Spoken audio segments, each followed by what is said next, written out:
Well, good morning, my friends. We are on the back roads of Pennsylvania today, working our way to New Jersey. You just never know what you'll see off to the side of the road sometimes. Riverboat cruise, anyone?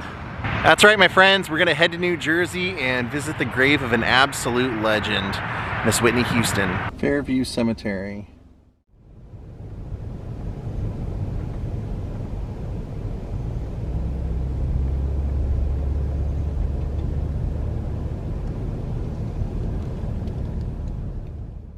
I don't often get like a lump in my throat when I go to visit someone, but this one I am, because it just almost doesn't seem real still to me. So Bobby Christina Brown, her daughter, and her father are buried out here beside her.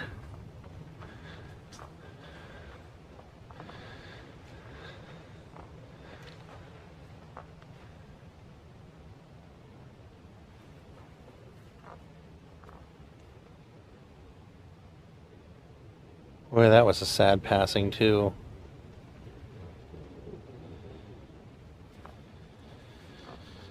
Here's Whitney E. Houston. August 9th, 1963 to February 11th, 2012. The Voice, her nickname. And at the very bottom, maybe one of the greatest recordings of all time, her doing I Will Always Love You. Heartbreaking. Just heartbreaking. Really for me, because I was born in 81, so when she was becoming famous, it was when I was first starting to pay attention to music. So, you know, I remember watching Give Me a Break, and she was on there. She was putting out her first record. I remember that record being played around our house, but it was the second one that really took off. But Whitney, she was raised out here in Jersey. Her parents were very, very heavily involved in their church, and her mother was a great gospel singer. Her mother was and I believe still might be the choir director for the church. But her mother was also trying to be a professional singer, and at one point was one of Elvis's backup singers. And I remember seeing an interview with Whitney talking about how cool it was to get to meet Elvis when she was a little girl, and how just larger than life he was, and how much that stuck with her.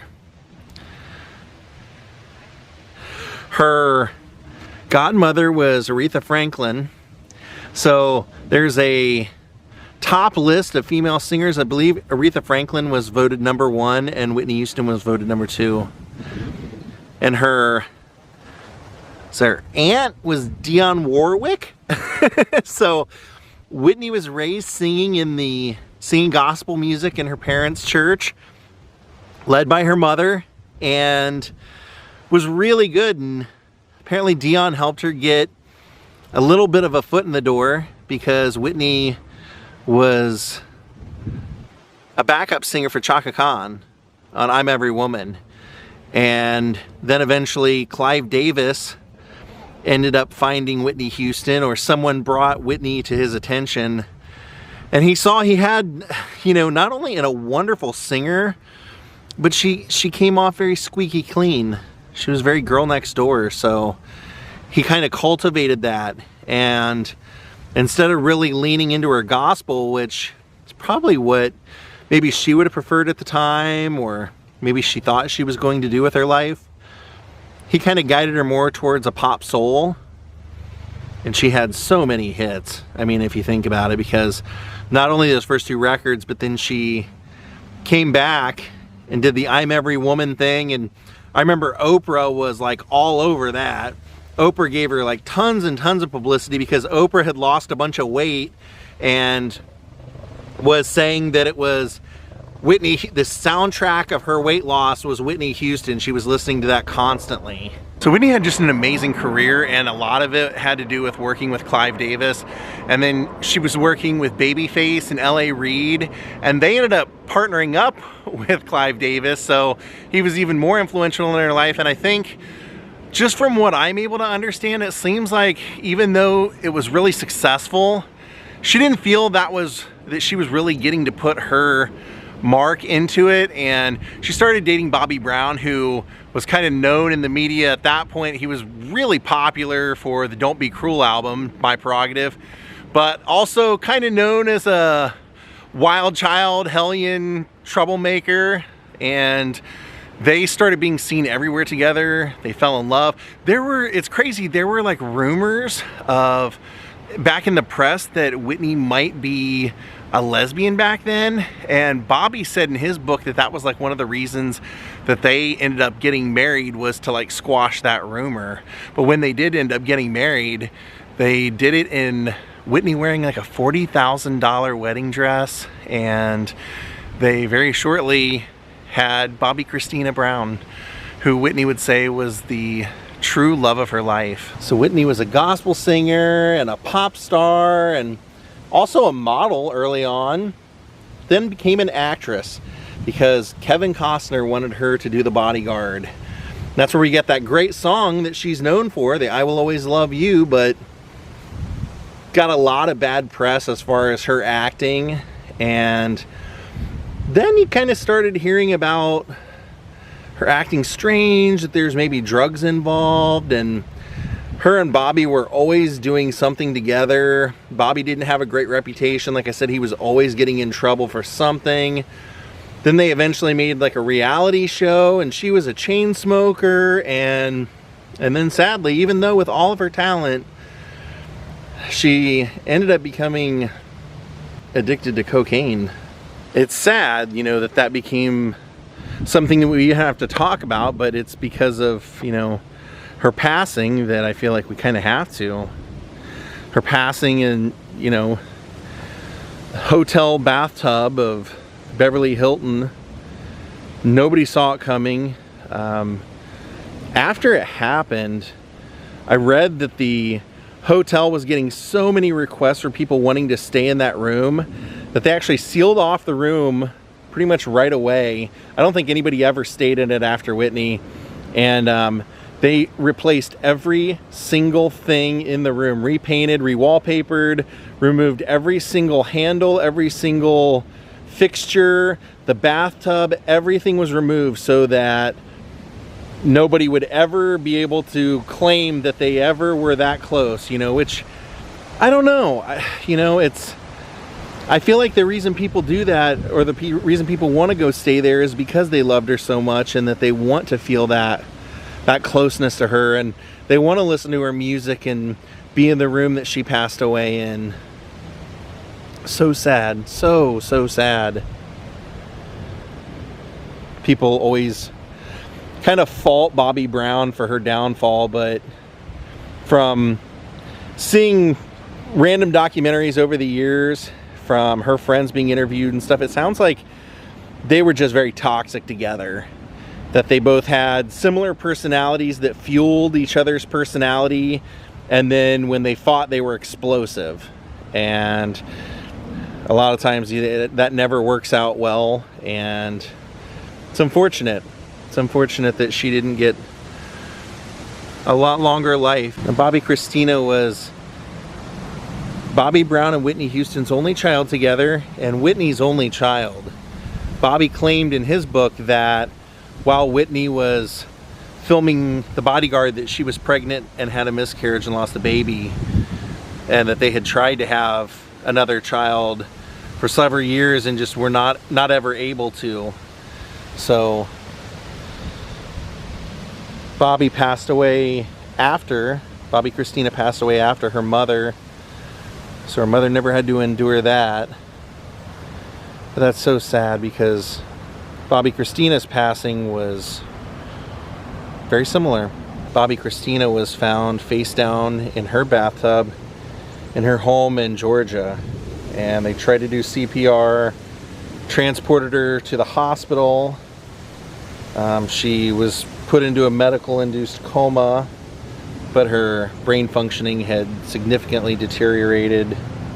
They said for her to have a recovery would have been a miracle. So she ended up dying in hospice at the age of 22. But just how horrifying, I mean, for Bobby Brown. I was a huge fan of Bobby himself when I was a kid. I loved the Don't Be Cruel album. He was one of my favorite artists during that time. I remember seeing him and Whitney like calling into the Arsenio Hall show, and they were acting like really crazy and kind of picking on Arsenio. So I saw he wasn't maybe the, you know, the nicest guy or whatever, but that's heartbreaking for any person to lose two people that they love and find out, get that call that, you know, someone was found face down or, you know, passed out in a bathtub, and to lose them both that way, that's just so sad. Rest in peace. Somehow you didn't grow up with Whitney's music and you've never heard it, go listen to, of course, I Will Always Love You, I Want to Dance with Somebody, One Moment in Time, Saving All My Love for You, We Could Have Had It All, I'm Every Woman. Those were some of her biggest hits. Rest in peace, Whitney. Before I closed out the vlog, I wanted to go and visit Whitney's childhood home. Didn't want to leave it on a completely sad note. Let's go see where she started to sing in the shower and sing in the halls and all that stuff. You will always be the voice. To me, your version of the Star Spangled Banner is unmatchable. Sometimes you think people have it all. Also, one of the greatest songs ever, The Greatest Love of All. She does an amazing job on that song. So here it is. The New Hope Baptist Church. This was Whitney's family's lifelong church. Her mother, I believe, is still on the board and is a deaconess.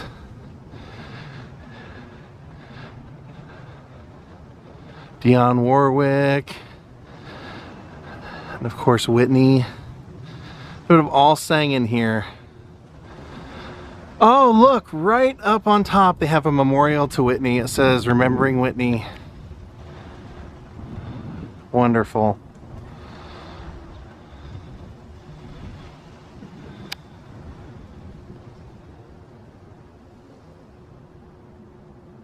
It is a Sunday when I'm filming this, so I wasn't sure if they would only have morning services or evening or what, but I believe I read online that the family doesn't really give interviews or want people to come in and film or anything in there.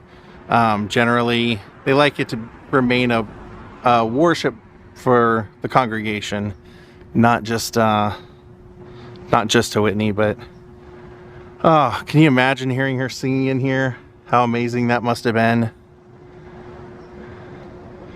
And she spent so much time here. You can almost imagine that she would have sat out here if they had chairs and things like that. Even then, maybe would have sat out here visiting with other people in the congregation. Pretty cool. Pretty cool. The New Hope Baptist Church. I figured since it was a big part of her life, always remembering you, Whitney. I want to believe that she sang some gospel song while walking down those steps one day. I would have loved to have met her mom just to thank her for not only having Whitney, but singing with Elvis. All right, Newark. Well, there it is. Whitney Houston's childhood home. Her earliest home, as far as I know. That'd be a great thing to end the vlog on. Rest in peace, Whitney. Thank you for your beautiful voice and all the great songs. Thank you all for watching. Have a good night and goodbye.